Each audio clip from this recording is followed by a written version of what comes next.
A responsabilidade do privado passa para o público. Antes de 2008, né?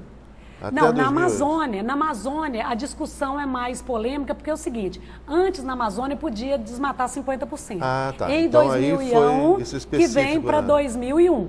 É. Mas aqui, por exemplo, na nossa região, sempre foi 20%. E quem não tem mais área de reserva legal? Agora, o governo federal vai financiar? Ou vai anistiar? Quer dizer, a proposta do Código é de anistiar quem já praticou um crime ambiental ou, no mínimo, ilícito civil. Aí parece que o crime compensa, né? Compensa. Mas vai gerando repetindo uma lógica que a gente assiste em outros setores também, como, por exemplo, o setor fiscal, tributário, né? Sim. As anistias, para quem não... É triste. Infelizmente isso. É triste. E eu acho que é muito importante, né, o telespectador, né, eu acho que nós tomarmos consciência de que isso nos diz respeito. Né? Quando a gente vê um episódio como que aconteceu no Rio de Janeiro, né, e vê que essas coisas podem chegar até nós e que a gente tem que tomar providência. Né? Ou seja, é fundamental que a população se organize, participe. Né? A gente vê a força que o povo tem. Olha, que beleza que a gente está assistindo hoje, né?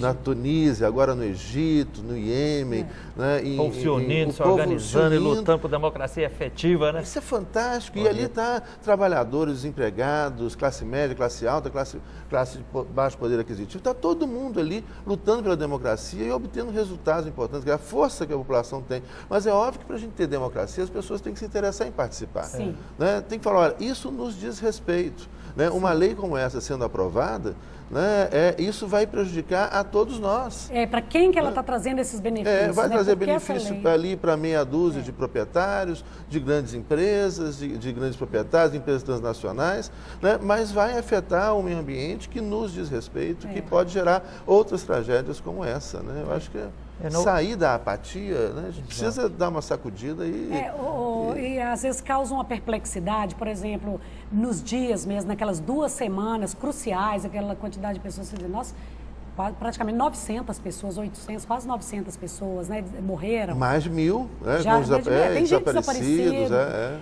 Então, o que me causa perplexidade e assim, dá uma vontade efetivamente de fazer e de continuar esse nosso papel de educadores sociais mesmo, né? Nós 3 aqui que trabalhamos nessa seara, né?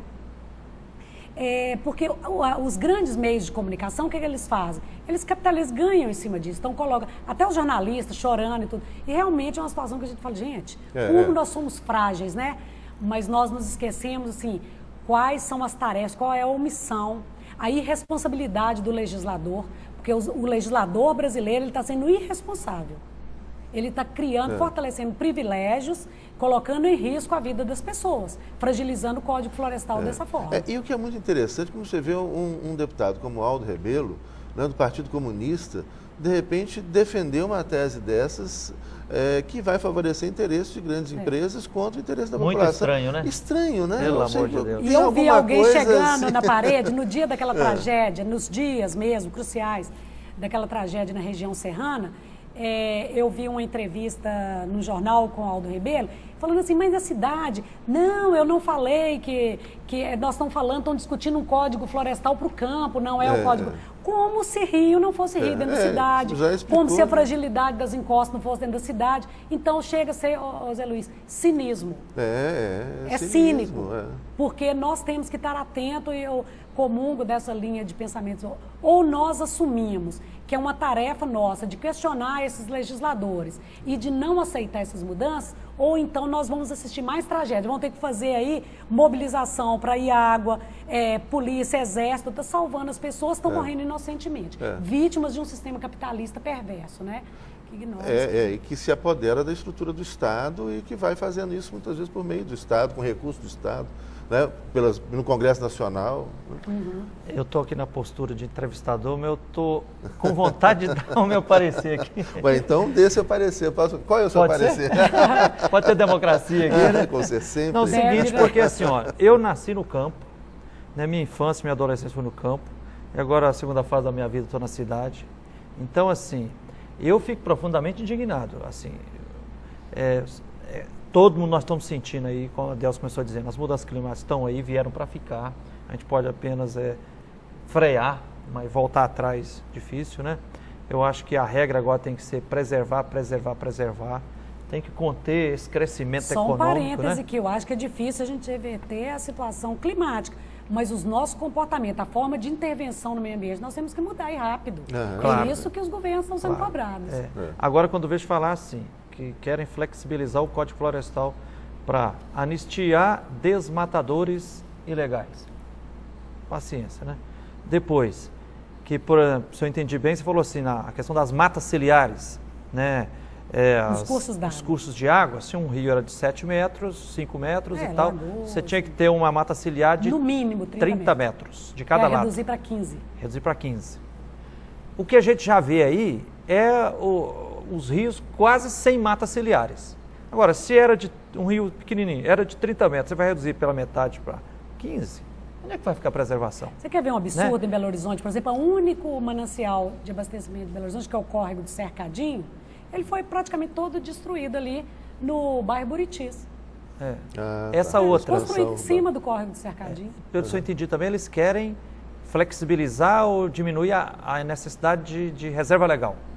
Sim, que praticamente vai acabar com a reserva legal. Se a reserva legal aqui, vai ser muita gente, se eu entendo incentivo bem, no Brasil ao desmatamento, gente. Porque as pequenas... se não tiver uma lei lá para dizer assim, ó, você tem que deixar 20% da sua propriedade aí preservado. Ou na Amazônia, 50% ou 80%. Se não tiver, o que vai sobrar? Né?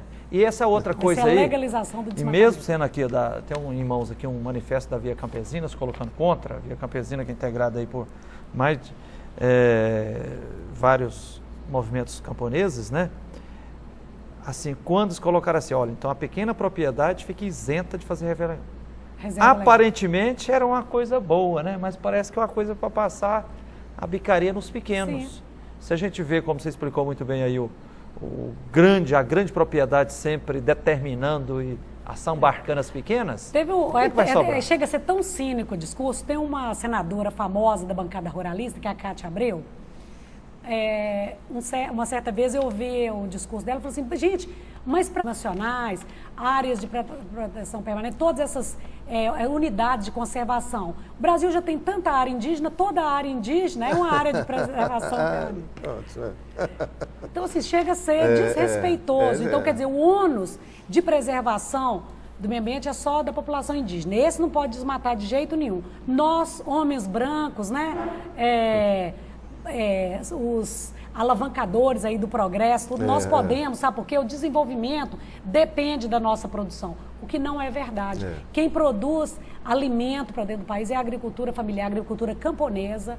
Esse agronegócio que tenta flexibilizar o Código Florestal é quem produz para exportação, que basta que o preço da celulose caia no mercado internacional, basta que não tenha interesse pelo etanol, todo mundo para de plantar, no dia seguinte vai investir no que dá dinheiro. Deus, estão dizendo que, mais ou menos assim, povo da cidade, pode ficar tranquilo que o Código Florestal não vai afetar a vida de vocês, só questão lá do campo. Pode realmente afetar a vida nas cidades? Claro, estou dizendo, por exemplo, a questão das nascentes, a preservação das áreas de várzeas. Olha, toda fragilização da APP, ela altera o clima, o próprio clima da região, da cidade, fragiliza a proteção dos cursos d'água, os topos de morro, porque não tem jeito, gente. Nós assistimos perplexos, né? Descer as encostas, até construções sólidas.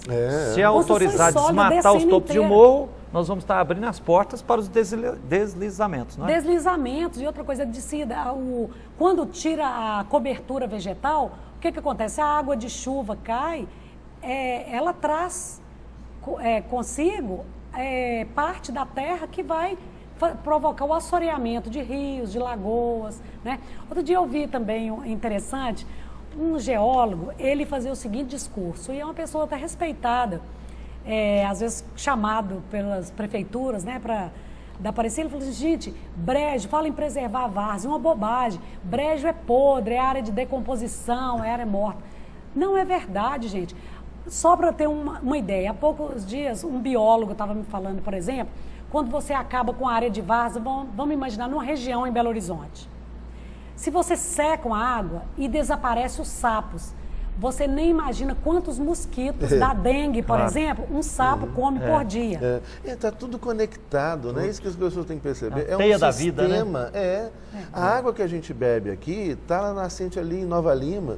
Né? Se você polui ali aquela região, né? Tira minério indiscriminadamente... Vamos assustar então o telespectador? Você que não quer contrair dengue, preserva os brejos, as áreas de vaza, que é lá que moram os sapos. E sapo é muito mais eficiente para comer o mosquito da dengue do que você ficar batendo veneno e comprometendo a saúde do seu filho, a sua saúde. Vai veneno também, vai respirar veneno. Deus, até aproveitar para dar uma notícia aqui, nós já criamos em Belo Horizonte o movimento dos atingidos pela Copa. Porque a Copa vem aí, mas vem também as consequências da Copa. E toda a maquiagem que a cidade vai precisar receber para ficar bonitinha, para receber os estrangeiros e esconder inclusive os problemas. intervenção em área de preservação. Já fizeram o seguinte, já fizeram os cálculos aí, que a quantidade de prédios, de hotéis, de viadutos, de estradas e tal, de expansão de avenidas que vão ter que fazer, que vai gerar uma quantidade enorme de rejeitos de construções. Aí, sabe que alguém já está pensando, onde é que vai jogar os rejeitos? Tem gente já propondo para jogar em cima das várzeas. Para dizer que os pântanos, as várzeas não presta para nada, então vão jogar os restos de construções lá. Pensou que cabeça de... matando mais nascentes, aí nós estamos... Delcio, um outro argumento. Nosso tempo está quase terminando, mas outro argumento. Tem gente defendendo a flexibilização do Código Florestal, introduzir essas mudanças, dizendo assim, não, a população brasileira está crescendo e precisa ampliar a fronteira agrícola, tem que aumentar o território porque é pouca a terra que tem para as terras agricultáveis. É fato isso ou conversa fiada? Também não é verdade. Esse censo, o último censo agora 2009, né, que foi o resultado de 2010, ele revela muita coisa, inclusive o censo agropecuário. A quantidade de áreas no Brasil já desmatadas, próprias para cultivo e que estão cercadas sem cumprir função social. Então, mais uma vez, o que falta? O cumprimento da Constituição, o cumprimento de leis que já existem no Brasil. Então, algumas inverdades, né? Não falta área para plantar, não precisa desmatar mais para plantar. Precisa o quê? Ter mais cuidado de não ter tanta ganância, né? O lucro, mas cuidar da terra como um bem de uso comum de todos. Não dedicar muita terra para as monoculturas, né? Outra coisa, falta imóveis porque tem muita gente com imóvel vazio, especulando. Isso é um absurdo, né? Um absurdo. Se os imóveis vazios fossem ocupados, ninguém ia ter problema de moradia. Tem moradia para todo mundo? Tem moradia. A maioria das pessoas tem. Gente, entra lá no endereço, no site lá do IBGE e verifica. Todo mundo pode comprovar isso. Tem imóveis vazios. Estão falando que são 5.800.000 imóveis ociosos esperando para serem alugados no Brasil. E de outro lado, mais de 6 milhões sem casa. E não são imóveis que estão destinados à locação, não, gente. Tem que ter imóvel para locação. Estão vazios. São vazios mesmo. Isso é um escândalo. Isso é um escândalo, gente. Da mesma forma, tem território no Brasil passível de ser cultivado sem precisar de desmatamento, sem precisar de acabar com a área de proteção permanente, sem precisar de acabar com a área de reserva legal. Eu estou falando isso como estudiosa da área e como uma pessoa que tem informações, gente, bebo na fonte do próprio governo, quer dizer, são os órgãos públicos que estão nos dando essa informação, o IBAMA, o IEF, o IBGE, o INCRA. Nós não estamos inventando esses dados, não estão nos dados do próprio, que o próprio governo tem. E não precisamos temer uma explosão populacional, porque a população do Brasil já está estabilizando. Em 2040, a população para de crescer. Depois nós vamos ter o problema do decréscimo populacional. E não podemos esquecer também que está aí dizendo, a agricultura familiar, responsável por 70% do alimento que chega na mesa do povo brasileiro. Então tem que fortalecer a agricultura camponesa e pequena. Né? Olha, o nosso tempo urge, está terminando, né? Então nós estamos terminando mais um programa Palavra Ética aqui na TV Comunitária de Belo Horizonte.